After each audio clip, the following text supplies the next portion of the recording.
Coming to you straight from the Rio Grande and beyond, broadcasting to the four corners of the globe. So grab your seat, your coffee, or your sundowner. Okay, everybody, here we go. On point, as always. This is Gloves Off. Gloves Off.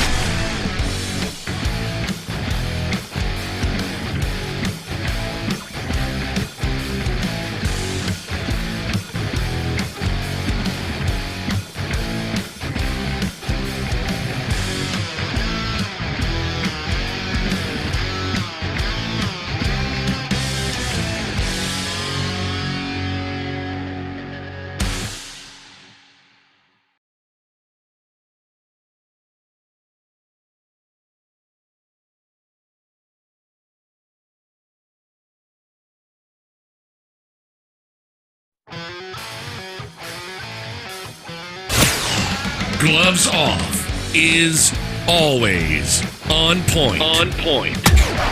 Bringing you the best on current issues, community affairs, and the happenings around us.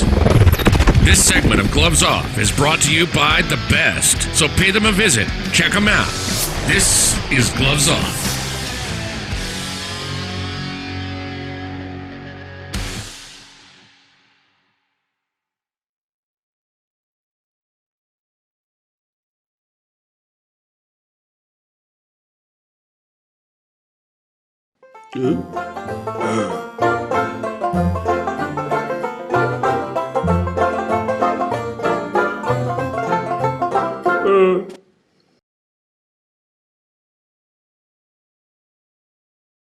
With Gloves Off, and today we have a great guest, Justice of the Peace, Jose Pepe Salinas. How are you doing, Judge? You doing good? How you doing, Paul? How you doing? Good. How's everything?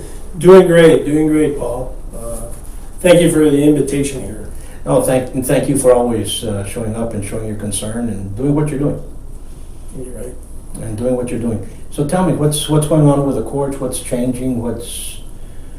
In my first 4 years, as you know, Paul, I mentioned the fact that I made a night court to begin with, and to help out the constituents here in Precinct 4. In case they don't have to miss work, they can actually go to the night court, and they can go with a regular job and not worry about, going paying a ticket during the day. I have a night court once a month, so that helps out, I also encourage my clerks to take the state exam so they can be better qualified in the way they handle the cases in the civil side. And I'm glad to say that I do, both of my clerks there in the civil division are certified by the state of Texas. And I also have 3 other ones that are certified in the traffic division. So I'm very proud of them, and hopefully, the rest will continue pursuing that and getting their state exam, pass the state exam to be certified. I encourage all my employees to do that. I also was fortunate enough to apply for a grant for the governor's grant, and that governor's grant had to do with being a case manager for the juvenile division, and that has helped me tremendously. I have had that grant for the last 4 years at no cost to the county. They completely give the whole salary from the grant. So I've been very fortunate to have it for 4 years and going on 5 years. So basically, I have saved the county at least over $150,000 easy, just in that position alone. And I'm also looking forward to see if there's any other grants out there that can help out the JP court in any way.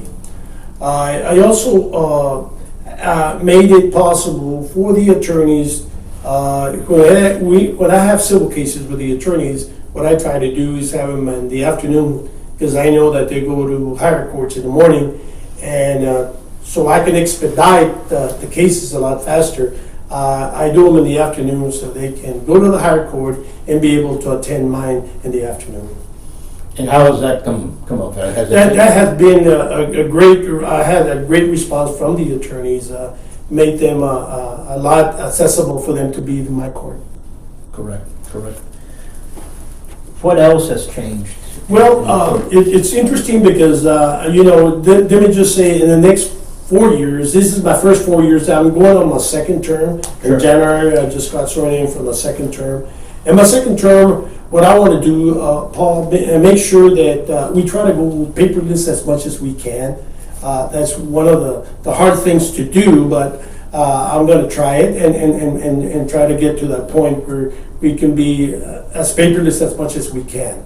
Also, I want to do e-filing. That's another thing that is important. I want to make sure that the attorneys and the constituents from Precinct 4 can actually file from their own home and do everything through electronically instead of just coming to my office and filing.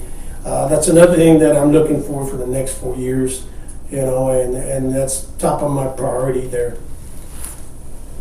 Okay. Let's explain a little bit of what the JP Court does for folks out there that are tuning in. Folks, we're talking with Judge Jose Pepe Salinas, Justice of the Peace. And what kind of cases can a person file in a JP in comparison to a county and so on and so Okay. forth? It's important that nowadays a lot of people have the impression that the JP only handles infractions, tickets, and no, we have different hats that we have on the court itself. In the civil division, just to say, we had a limitation of 10,000. Anything over less than 10,000, you could file in my court. Any lawsuit that had to do with people not paying invoices, as far as other type of small claim cases that come around. People get into a wreck, they didn't pay them, and they come to my court to find out how they can get reimbursed for what they paid. So there's different cases like that, but it was under $10,000 before. Now there's a bill that's going to go through, and it's the bill number. Let me look at it. It's 1380. Bill number 1380. The House passed it, and I think it's going to go through. So our limitation is going to go up to 20,000 now. So, and that's the reason to give the county court a little bit of a slack because they're getting a lot of the cases over there. So now they want to get it down to the lower court and see if it can be settled in that area before it goes to the higher court. And do you think that's going to change? Yes, definitely. I think it's already going to pass. It's already there. So we'll be waiting for that change pretty soon. Our limitation will be 20,000 in the future. So that's going to change things around. At least 20,000. You probably deal a lot with evictions as well, right? Exactly. We also do evictions. There's a process to it, and if you have a question about evictions, please call my court and talk to my civil division so they can explain to you the correct process to do an eviction, and they will explain the whole detail, what it takes, and how many days you need to advise them, and what you need to do. So it's very important that you do it the right way. So I would advise definitely all the people that are having to deal with evictions to call my court first and find out. One of the things is that you got to be in the district where the area is very important. You need to file in that area. So make sure to make a phone call to my court, and we'll let you know. And the boundaries fall for that person. Yes, sir. Exactly. Now, looking about small businesses and stuff like that, can a small business, does it have to be in your area to file in your court? Or can a small business be in another area to file in your court? Well, it usually is on the same area. Yeah. It would be best if it's in the same area. That way, it will be no problem to what. Of course, all the JPs are willing to help you out as long as you belong to their district. They're willing to help you out. There's no problem with that. And if there's any questions that they need to find out, make sure to call us, and we'll give you the information that you need. Sure. So what else, what other laws? do you have? Another bill that's interesting, and it's very interesting, Paul, is Bill number 2040. It has to do with surcharges. A lot of people have suspended licenses because they owe money to the state. Sure. So now there's a bill that passed already, and it's going to come into effect, and I think it's going to come into effect September the 1st. So, and it's bill number 2040, and you can Google it and find out. The state is waiving most of their charges after that month that it's supposed to go into effect, and that's going to help a lot of the people get their licenses back. It was a hardship for a lot of people to end up paying other charges to the state, so I think that's why this bill passed, and now I think it's going to be good for a lot of people. And I get back to you saying that make sure that if you have any questions, my office also helps out anybody that has a suspended license. We can inquire to see what you need to get your license back. There's a certain criteria that you need. If the surcharges fall into certain fines, if that applies, well, after September the 1st, 2019, they might be waived. But there's some other charges that might still be there that we can help you out to see what you can do. I do have suspension hearings every month. That's another part of my duties that I do. Every month I have suspension hearings of people's suspended license, and either they go in front of me, they get probated, or they get suspended, one of the two. Of course, we're here and we're trying to help the people as much as we can. But I do have my limitations on my decisions. Sure. What are the most common cases that you're seeing right now? I see a lot of evictions. Of course, in my area, as you know, there's a lot of apartments and condos that are here in my area, so I definitely see a lot of evictions per week. And also I see a lot of credit card cases that come into my office, and cases that I have on a credit card. And it's just about being able to make a payment plan or figure out if the statute of limitation is still there or not. There's a statute of limitation of 4 years, that they can go after you. And if you do fall within, well, you need to make some payment plan. Sure. And that's basically what it amounts to. You talked about truancy. Do we have a problem with truancy here in our area? Well, it's amazing how the preventive measures that LISD has helped out a lot. I do have a percentage of people not going to school, but we implemented. I have in my court, we have two programs. One is called the Real Mission Program, and it's an 8-week program that we encourage people. That's a mandatory program that I send students that they come to my court, they're not listening to the administration, and so I try to put them right back into the school environment. But the way I do it is that I've been very fortunate that I have different agencies helping me out. And in the 8-week period, Border Patrol, I'm in partnership with Border Patrol. In the 8 weeks that we are able to counsel these students and show them different aspects of life. Sure. Sometimes we show them budget. Sometimes they just need a pat in the bag to be able to continue their work, in school. And we tell them how the real world is, you need to go to school to get that education. It is important because that's going to make a difference for them and their livelihood in the future. And we got to think positive. And like I tell the parents every day that they go to my court, and like I said, I have two programs. The first program is mandatory. The second program is called TRIP. It's a truancy reduction.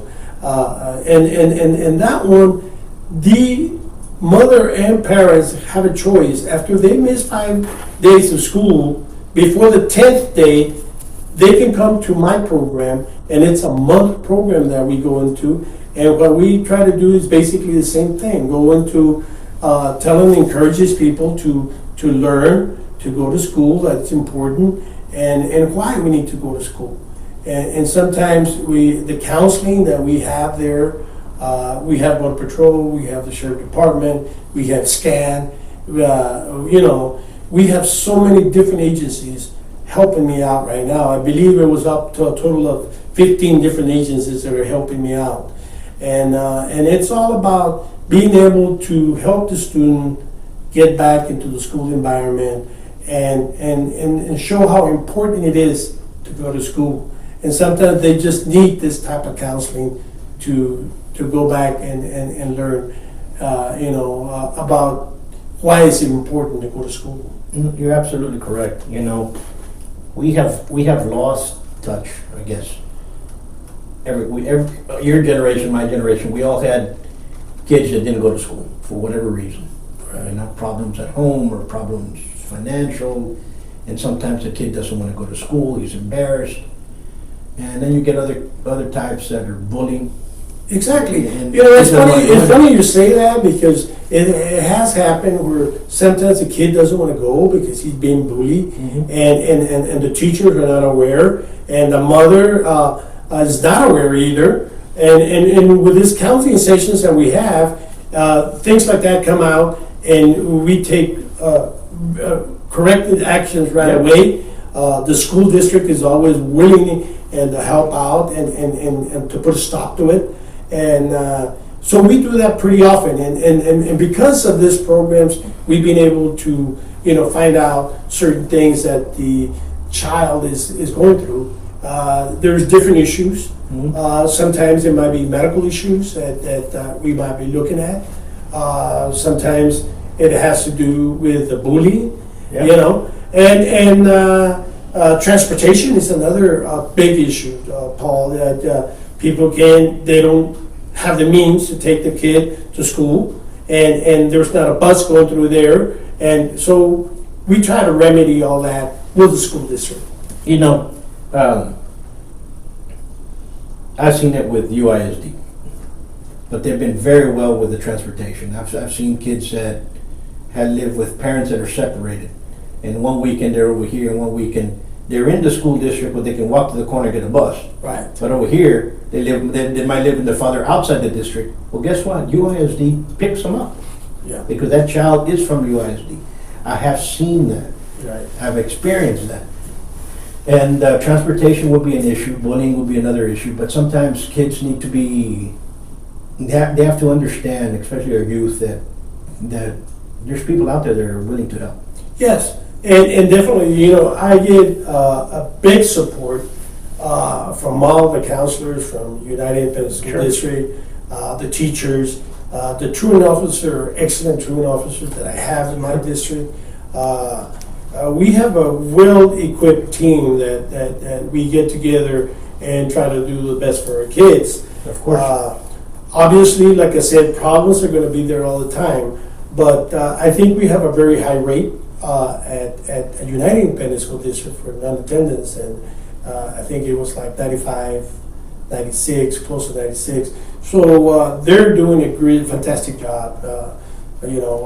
Superintendent Bobby Santos and his staff is doing a great job. So there's no doubt in my mind that we're in the right direction.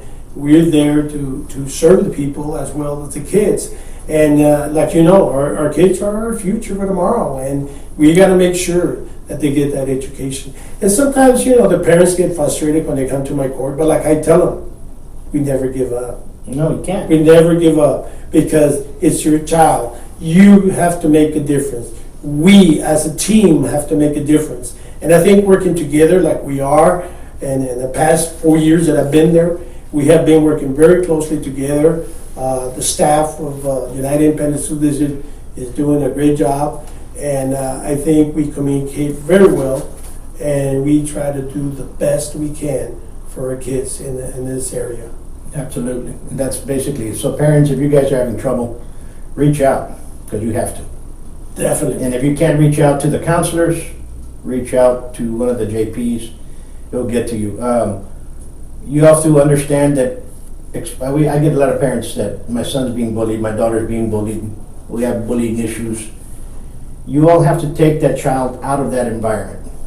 And if you say, I called the teacher or I called the principal, words, there's no saying fly with the wind.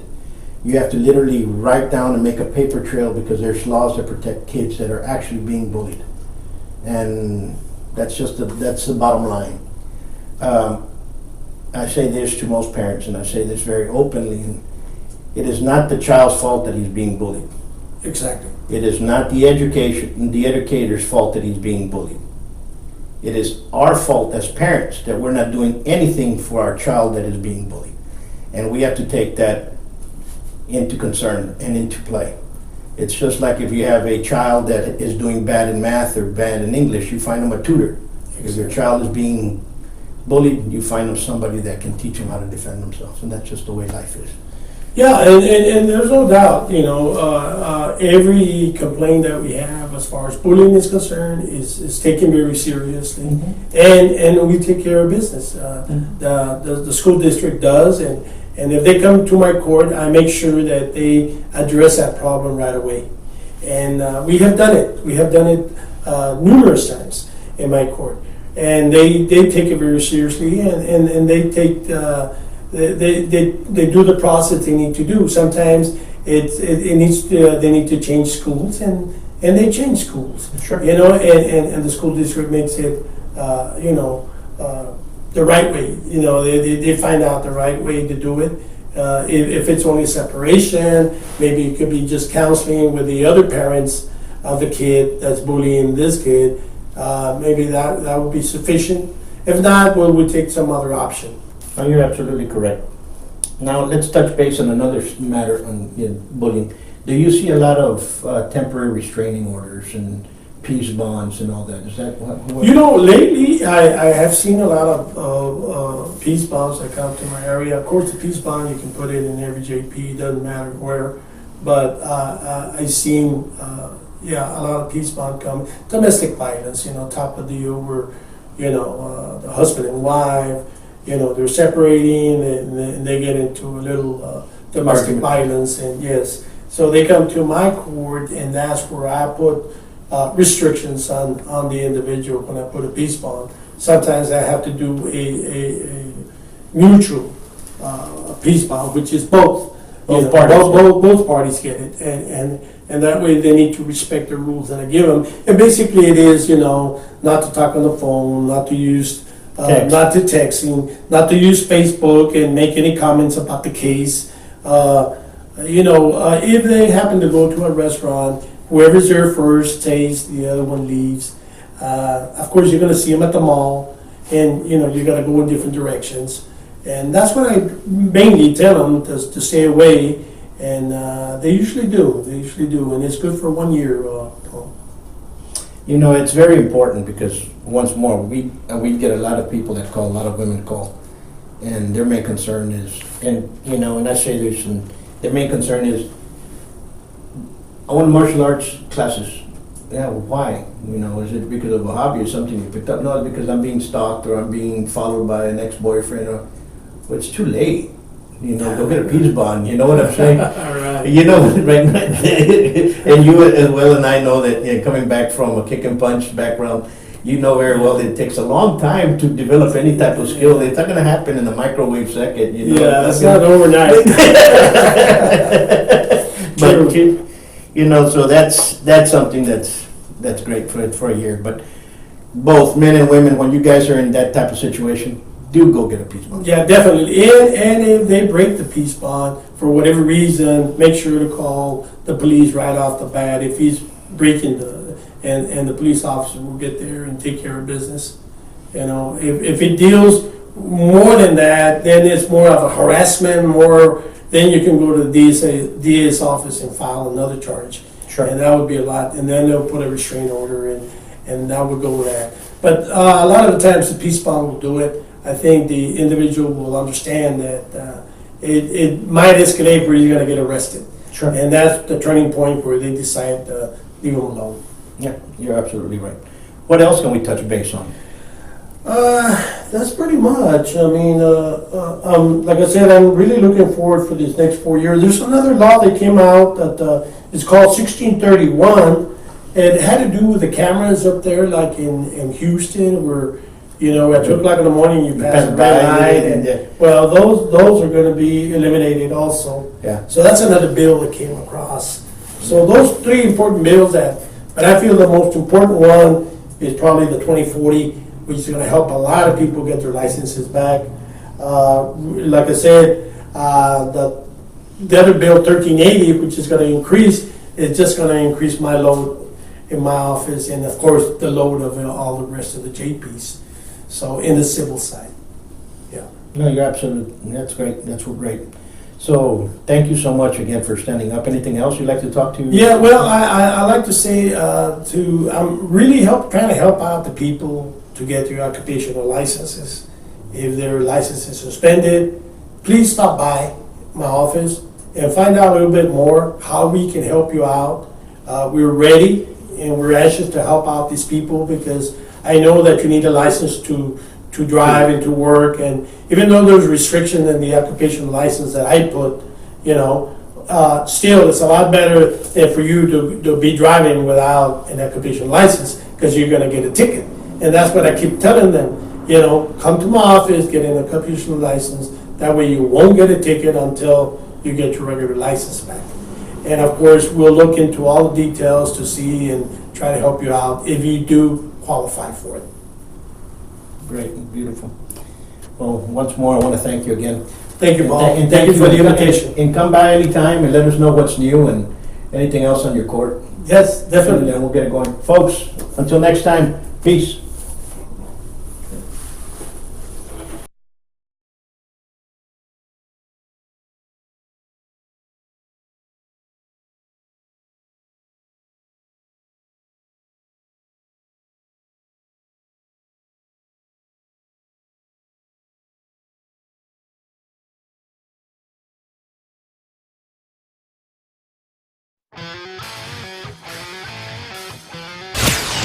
Gloves Off is always on point. On point. Bringing you the best on current issues, community affairs, and the happenings around us. This segment of Gloves Off is brought to you by the best, so pay them a visit. Check them out. This is Gloves Off.